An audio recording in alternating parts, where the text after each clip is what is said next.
Yes. It done is another episode of Real Talk. Yes, history. History has make first interview from Vice Cartel after 10 years. And that's done. Remember me saying at the world boss. First interview after 10 years. Live and direct. So I everybody take a look and listen to what the man has say. The big man himself, world boss. Watch the video. International dancehall superstar vybz Kartel has been behind bars for nearly a decade for a murder he claims he did not commit, locked away deep inside a Jamaican prison. I've been trying to interview him for several years, but it seemed impossible. Then one night I got a surprising call. Adidja Palmer, better known as vybz Kartel, was on the line, wanting to set the record straight.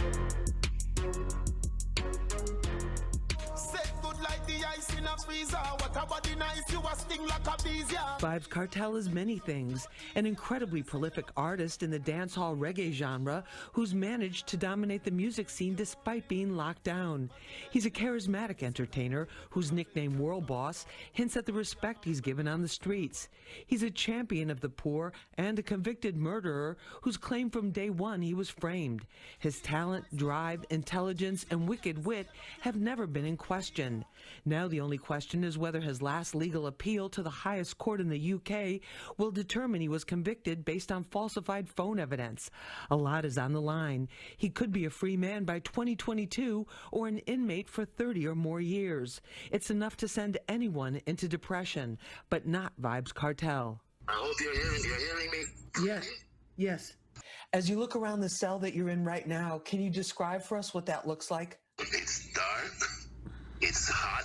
It has like 3 or 4 bunk beds. It's got a toilet in the corner, and it's got a huge grill.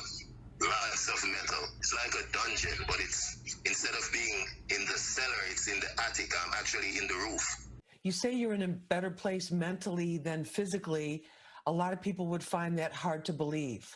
Yeah, because I was sick for a few years, so definitely I'm recovering physically, but mentally I've always been in a good place because I know I'm innocent and I know I'm coming out. Do you really believe that?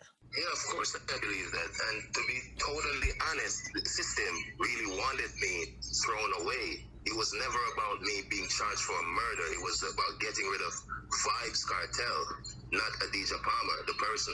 Why do you say the system is out to get you? Because they told us, they say we have too much influence. If you remember when Movado and I had that little feud a few years ago, we even went to King's house, which is like the home of the Prime Minister.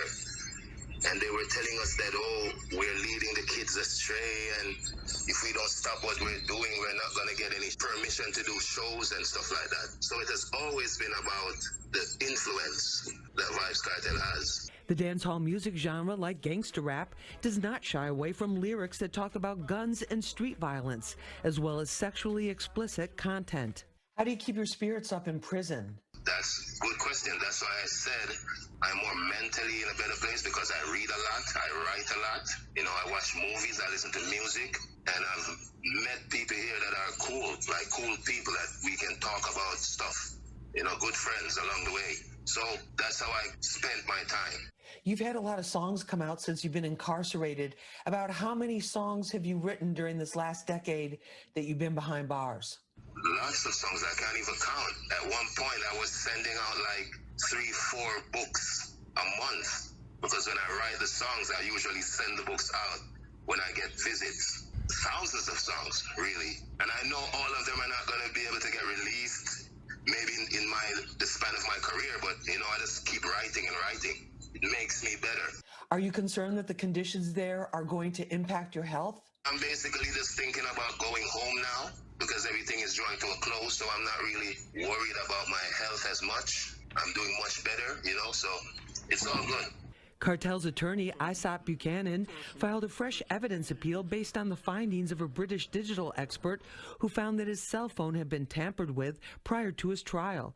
It's expected to go before the Privy Council, second only to Queen Elizabeth in authority. Yes, God save the Queen, because she's the only one that can save me now. Despite the twists and turns in his legal saga, Kartel refuses to give up. Coming up tomorrow night, part 2 of my exclusive jailhouse interview. Kartel gets candid, not holding back about how he really feels. It's a side of him you've never seen before.